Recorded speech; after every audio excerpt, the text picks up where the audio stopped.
आपने tune in किया है द साइलेंट जोन और मैं हूँ परमिता। नमस्कार दोस्तों, आप यहाँ पर सुनते हैं बेहतरीन कथाएं और कहानियाँ। कहानियों की श्रृंखला में आज है मनु भंडारी जी की कहानी एखाने आकाश नाय। कहानियों का सिलसिला तो यूं ही चलता ही रहेगा हमेशा। बस आपको हमें सब्सक्राइब कर लेना है और हाँ, वीडियो को एक लाइक भी ज़रूर कर दीजिए। तो चलते हैं कहानी की तरफ। कभी मित्र लोग जब तीसरे सदस्य का मजाक करते तो जाने क्यों उसका मन अव्यक्त से बोझ से दबने लगता। इस बात को वो महज मजाक में नहीं ले पाता, पर इस समय उसके मन में सामने बैठी लेखा पर जाने कैसा प्यार उमड़ने लगा। कितनी कमजोर हो गई बेचारी, कितना परिश्रम किया है। सिप्रा के स्कूल की बात सुनकर मुझे कितनी खुशी हो रही है, मैं बता नहीं सकती। क्यों ना हम लोग आज ही उसके यहाँ चले। प्लेट में नाश्ता लगाकर दिनेश की ओर बढ़ाते हुए लेखा ने कहा, चलो। हिम्मत वाली लड़की निकली, आखिर स्कूल खोल ही लिया। मुझे तो आज वो दिन याद आता है जब हेमेंद्र से अलग होकर वो बीनू की गोद में सिर रखकर फूट फूट कर रोई थी। जाने क्यों उस दिन लगा था कि बस अब ये जिंदगी भर यूं ही रोती बिलखती रहेगी। पर कितनी जल्दी संभाल लिया उसने अपने आप को। मैं अंदर आ जाऊं लेखा जी? पर्दा हटाकर चमकते दांतों की एक झलक मारते हुए सुषमा ने पूछा। अरे आओ आओ, लेखा ने बिना कुर्सी से उठे ही स्वागत किया। खिड़की से सामने के कमरे की ओर झांकते हुए दिनेश ने पूछा, क्या बात है, आज महिम अभी तक नहीं लौटा क्या? महिम सामने के कमरे में ही रहता है। इधर जब जब सुषमा उससे मिलने आई है तो उससे मिलकर ही चली गई है, दिनेश के पास नहीं आई। उसी का उल्हाना दिनेश ने दिया तो सुषमा झेंप गई। वाह, आप तो ऐसे कह रहे हैं जैसे उनके रहने पर मैं आपके पास आती ही नहीं। लेखा ने जरा छेड़ने के लहजे में कहा, आती तो नहीं है आजकल, पर खैर तुझे दोष नहीं देंगे, ये उम्र ही ऐसी होती है। फिर नए प्याले में चाय ढालते हुए पूछा, और सुना, घर की क्या खबर है? घर की? और सुषमा 2 मिनट को चुप हो गई। फिर मेज पर ही नजरें टिकाए बोली, हमने अपनी शादी की तारीख तय कर ली है और मैंने कल घर में भी सबको बता दिया है। ओहो, ये बात है, तब तो मुबारक हो सुषमा। लो, इस खुशी में मैं मिठाई की जगह 1 चम्मच चीनी ही खा लेता हूँ। और हंसते हुए दिनेश ने सचमुच ही 1 चम्मच चीनी फांक ली। घर वाले मान गए अब तो? लेखा ने सुषमा के चेहरे पर छाई हल्की सी उदासी को लक्ष्य करके पूछा। कल से ही घर में कोहराम मचा हुआ है। पिताजी गुस्से में बावले हुए घूम रहे हैं और अम्मा ने रो रो कर सारा घर सिर पर उठा लिया है। अरे वो सब ठीक हो जाएगा, शुरू में सब ऐसे ही करते हैं। खाली प्याला दिनेश ने लेखा के सामने सरका दिया। हाँ, ठीक तो हो ही जाएगा, पर इस समय घर वाले भी साथ देते तो। बरबसी आंखों में आए आंसुओं को पीते हुए सुषमा ने कहा, पिछले 3 साल से मैं केवल घर वालों के लिए ही मरखप रही हूँ। नौकरी के साथ 2-2 ट्यूशन करके मैंने घर का सारा खर्च चलाया। अब पिंकी ने बीए पास कर लिया तो अपनी बात पर सोचना शुरू किया, पर इन लोगों से इतना भी नहीं होता कि मेरी हंसी खुशी में भी साथ दे। सुषमा रुकी। दिनेश उसे तसल्ली देने के लिए कुछ कहने जा ही रहा था कि उसने फिर शुरू कर दिया, इन लोगों के ख्याल से मैं बहुत सुंदर हूँ, पढ़ी लिखी तो हूँ ही, सो ये सोचते हैं कि इस आधार पर तो ये मुझे बड़ी आसानी से किसी संपन्न परिवार में ब्याह सकते हैं, ऐसे परिवार में जहाँ जाकर मैं छोटी बहन का बोझ अपने ऊपर ले सकूं। पर मेरी समझ में नहीं आता कि वे, और आवेश में आकर उसने अपना होंठ काट लिया। हम लोग करेंगे तुम्हारी शादी, तुम चिंता क्यों करती हो? दुनिया भर की हिम्मत तुम में है और इस बात पर यूं घबरा रही हो? धत्तरी की। और दिनेश ने सारी बात को कुछ ऐसे हल्के ढंग से उड़ा दिया मानो कोई बात नहीं है। लेखा, आज तो मिठाई मंगवाओ तुम इसी खुशी में। कौन सी तारीख तय की है? लेखा ने नौकर को रुपए देते हुए पूछा। 23 अप्रैल। बस अब तो 10 दिन बाकी रह गए हैं। कुछ लजाते हुए सुषमा बोली। महिम ने हमें नहीं बताया। यूं रोज ही घंटों बैठकर गप्पे मारेगा और इतनी जरूरी बात पी गया। दिनेश ने एक बार फिर बाहर की ओर झांका। सामने महिम के कमरे में अभी तक ताला लटक रहा था। अभी तक लौटे ही नहीं है हजरत। मिठाई की प्लेट सुषमा की तरफ बढ़ाते हुए दिनेश ने कहा, कल सिप्रा के स्कूल का उद्घाटन है। वहीं बैठकर तुम्हारी शादी की व्यवस्था भी कर देंगे। लो, इस बात पर मिठाई खा लो। सुषमा गुलाब जामुन तोड़ने लगी तो रोकते हुए बोला, नहीं नहीं, तोड़कर नहीं, पूरा का पूरा उठाकर खा जाओ। सुषमा ने पूरा गुलाब जामुन मुंह में भर लिया तो उसके दोनों गाल फूल गए। रुमाल सामने लगाकर उसने जैसे तैसे उसे निगल लिया। हाँ ऐसे, हंसते हुए दिनेश ने कहा। अब जरा हंस भी दो, शादी की बात भी कोई ऐसे रो कर सुनाता होगा। हंसो हंसो। सुषमा हंसती। कोर्ट में अर्जी तो दे ही दी होगी। हाँ, कल ही दे दी। बस तब क्या, गवाहों की कोई कमी नहीं है और सब मित्र लोग मिलकर एक पार्टी कर देंगे। हो गई सुषमा की शादी। बोलो अब किस बात की चिंता है। सुहाग रात का कमरा मैं सजा दूंगी, हंसते हुए लेखा ने कहा तो सुषमा के गालों में एकाएक ही गुलाब खिल गए। सिप्रा के स्कूल के उद्घाटन पर जब लेखा पहुंची तो उस पर जैसे स्नेह भरे उल्हाने की बौछार सी हो गई। ओहो, धन भाग हमारे लेखा जो तुम आई हो, वरना आजकल तो तुम्हारे दर्शन भी दुर्लभ हो गए हैं। कुर्सियां जमाते हुए बीनू बोली। लेखा हल्के से मुस्कुराई तो गालों की हड्डियां कुछ और उभर आई और आंखों के पास की झुर्रियां कुछ अधिक स्पष्ट, अधिक गहरी हो उठी। कौन, लेखा जी आई हैं क्या? स्टूल पर खड़ा तस्वीर टांगता बर्मा घूमा और दोनों हाथ जोड़कर प्रणाम की मुद्रा में खड़ा हो गया। चलिए, इसी बहाने आपसे मुलाकात तो हुई। क्या बताएं, आपने तो हम सब मित्र लोगों को इस बेरहमी से काट दिया है कि बस। और उसने हंसते हुए एक हथेली पर दूसरी हथेली का आरा चला दिया। तभी दिनेश माथे का पसीना पोंछता हुआ घुसा। क्या गर्मी है कमबख्त, हवा का कहीं नाम तक नहीं, और धम्म से ठीक पंखे के नीचे वाली कुर्सी पर बैठ गया। क्यों रे दिनेश, लेखा जी को खाना वाना भी देता है या नहीं? क्या हड्डियां हड्डियां निकल रही है? स्टूल से नीचे उतरकर बर्मा दिनेश के पीछे जा खड़ा हुआ और अपनी लगाई हुई तस्वीर देखने लगा। क्यों, कैसी लग रही है ये तस्वीर? एक्सीलेंट, दिनेश ने सिगरेट का धुआं छोड़ते हुए कहा और फिर काम में लगे हुए लोगों पर एक सरसरी सी नजर डालते हुए पूछा, सिप्रा जी कहाँ है?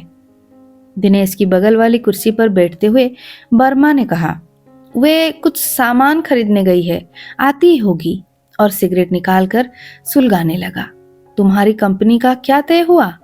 दिनेश ने पूछा तो 2 क्षण बर्मा चुप ही रहा, फिर धीरे से बोला, तय हो गया है कि जून में बंद हो जाएगी। तब क्या बताएं यार, बड़ी मुसीबत है। इस उम्र में नई नौकरी ढूंढना, नए सिरे से जमना, सोचता हूं तो मेरी तो कुछ समझ में ही नहीं आता। कोशिश तो कर ही रहे होंगे, कहाँ कहाँ बात चल रही है? चल तो रही हैं 2-3 जगह, कई जगह अर्जियां भी दे रखी है, पर मन लायक बात अभी कहीं नहीं है। बर्मा के स्वर में चिंता सी उभर आई। 2-2 बच्चों की जिम्मेदारी, फिर रहन सहन के स्टैंडर्ड भी जो बन गए, घटाए नहीं जा सकते। सबसे बड़ी मुसीबत तो यह है कि 2 महीने भी बिना काम के बैठना पड़ गया, तो खाएंगे क्या? हालत तो तुम जानते ही हो। जाने क्यों दिनेश को लगा कि इस समय ये प्रसंग छेड़कर उसने अच्छा नहीं किया। वो चुप हो गया। बर्मा सिगरेट पीता रहा। मंच के सामने अल्पना बनाते हुए प्रीति बोली, लेखा तुम तो सचमुच बहुत ही कमजोर हो गई हो। अरे, हम लोगों से मिलना जुलना छोड़ दिया तो छोड़ दिया, अपनी सेहत का तो ख्याल रखा करो। क्या करूं, कुछ तो यहाँ की आब हवा ही ऐसी है, ना खुली ना साफ हवा मिलती है, ना अच्छा खाने पीने को।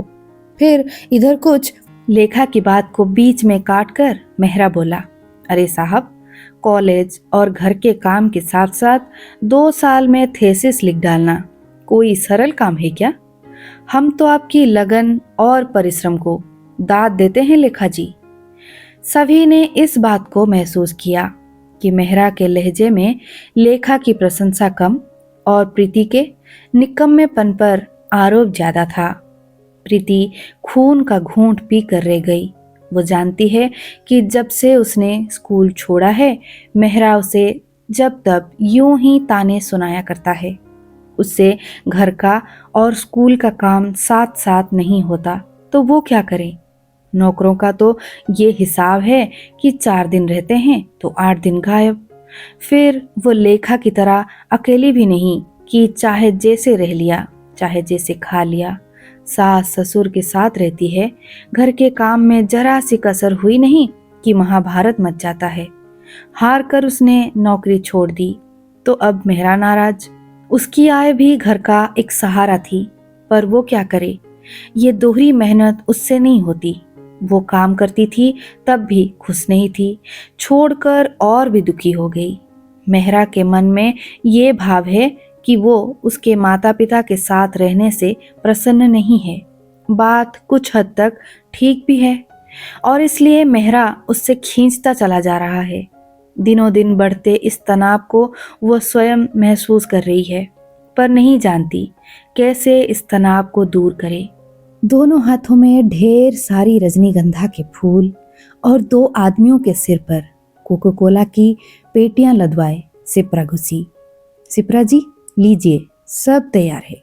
देखिए, देखकर पास कर दीजिए और मेहनताने के रूप में कोको कोला की एक एक बोतल इधर बढ़वा दीजिए।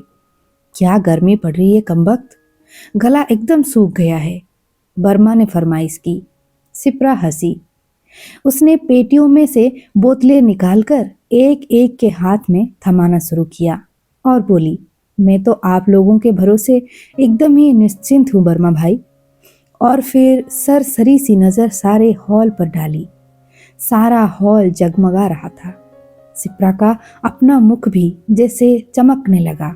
तभी उसकी नजर कोने में बैठी लेखा पर पड़ी। अरे, तू आ गई लेखा? तुझसे तो मुझे इतनी लड़ाई करनी है कि बस। और आगे बढ़कर हाथ के सारे फूल उसकी गोदी में पटक कर बोली, ले चल, फूल लगा सब। लेखा फूल लेकर उठी तो सिप्रा उस कुर्सी पर बैठ गई।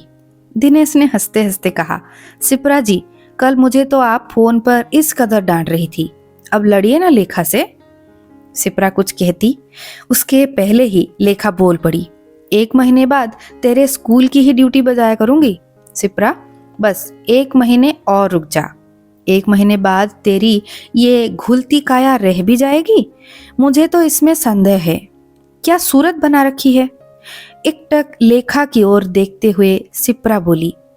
दिनेश ने देखा, लेखा के गालों पर गले की हड्डियां बेहद उभर आई है। नहीं, अब ऐसे नहीं चलेगा। बातचीत के सारे प्रसंग को अपने पर से हटाने की उद्देश्य से लेखा ने सबको संबोधित करते हुए कहा, आप लोगों को पता है सुषमा और महिम इस 23 तारीख को शादी कर रहे हैं? सच? तारीख तय कर ली? गुड। बर्मा ने कोको कोला की बोतल से घूंट सिप करके बोतल को एक और सरकाते हुए कहा, बात तो उससे कल ही हो गई थी, आज के प्रोग्राम में उसका गाना जो है, पर कल तो उसने कुछ नहीं बताया, अभी तक वो आई भी नहीं। और सिप्रा ने घड़ी देखी। खैर, अभी तो टाइम है, घर वाले उसकी शादी नहीं कर रहे हैं, सो ये पुण्य कार्य भी हम लोगों को ही करना है। मैंने उससे कह दिया कि तू निश्चिंत रहे, हम लोग तेरी शादी कर देंगे, पार्टी के लिए चंदा कर लेंगे, बस, और करना ही क्या है। कंग्रेचुलेशन सिप्रा जी, चिल्लाते हुए माथुर और मीना ने प्रवेश किया। आओ माथुर, यार तुम बड़े उस्ताद हो, काम के समय तुम्हारा कहीं पता ही नहीं चलता, बस मेहमान की तरह चले आ रहे हैं। देखते ही बर्मा चिल्लाया, शागिर्दों को भेज तो दिया था पहले ही काम करने के लिए, देखो सब काम हो गया। और पंखे के नीचे वाली कुर्सी पर रुमाल से पसीना पोंछने लगा तो बर्मा ने पीठ पर धोल जमाते हुए कहा, इन्हें पसीना आ रहा है, काम धाम कुछ किया नहीं और पसीना सुखा रहे हैं। सिप्रा जी, कोई आदमी भेजिए हारमोनियम उतारने के लिए। बाहर से ही चिल्लाती हुई सुषमा घुसी। उसने हल्के गुलाबी रंग की साड़ी और उसी रंग का ब्लाउज पहन रखा था। बड़ी पिंकी बनकर आई है। सुना तू बड़ी जल्दी मिठाई खिला रही है, अकेली कैसे है? महिम को कहाँ छोड़ आई? बिना एक भी प्रश्न का उत्तर दिए सुषमा नौकर को लेकर बाहर चली गई। आज तो इसका चेहरा ही बदला हुआ है। कल आई थी तब तो बात बात पर जैसे आंखें भर भर आ रही थी। लगता है गाने की एक कड़ी गुनगुनाती सुषमा घुसी तो दिनेश के अधूरे वाक्य पर विराम लग गया। सिप्रा जी, यदि आप अनुमति दें तो 1 घंटे को जरा बाहर घूम आए। प्रोग्राम शुरू होने के ठीक आधे घंटे के पहले पहुंच जाएंगे। यहाँ बैठे बैठे तो दम घुटा जा रहा है। दिनेश ने पूछा। बाहर की हालात तो और भी बदतर है। यहाँ कम से कम पंखे तो है। टैक्सी के लिए इंतजार करने में मेरी आज जान ही निकल गई। आज तो बला की गर्मी है, हवा एकदम बंद। सुषमा के ललाट पर पसीने की बूंदें एक दूसरे से मिलकर धारा के रूप में बहने लगी थी। पंखे पंखे, 24 घंटे पंखों के नीचे रहते रहते मेरा तो सिर भन्ना जाता है कमबख्त। दिनेश शायद सबसे अधिक कष्ट पा रहा था। अरे, कलकत्ता की यही तो विशेषता है। और सुषमा एकाएक ही ऊंचे स्वर में गा उठी। सोनो बंधु सोनो, प्राणहीन शहरेर इति कथा, ইটের পাঁজরে লোহার খাঁচায় দারুণ মর্ম ব্যথা।